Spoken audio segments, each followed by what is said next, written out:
शहबाज सरकार और election commissioner का गठजोड़ सामने आ गया। सिकंदर सुल्तान ने इम्पोर्टेड हुकूमत के साथ मिलकर साजिश की। हमने फंड्स लिए, कोई कानून नहीं तोड़ा। किसी कानून में नहीं लिखा कि ओवरसीज पाकिस्तानियों से पैसा नहीं लिया जा सकता। चेयरमैन तहरीक इंसाफ ने इलेक्शन कमीशन का फैसला अहमकाना करार दे दिया। चीफ इलेक्शन कमिश्नर का नाम न्यूट्रल्स ने तजवीज किया। निजी टीवी को इंटरव्यू में वजाहत कर दी।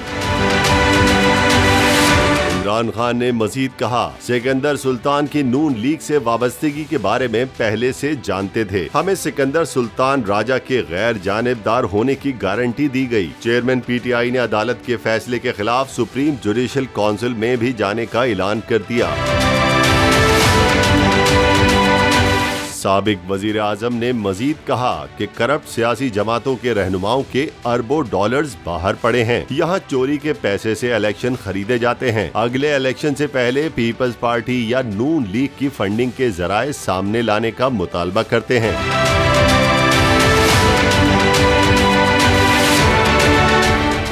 सब्सक्राइब करें और बेल दबाएं ताकि कोई खबर रह न जाए।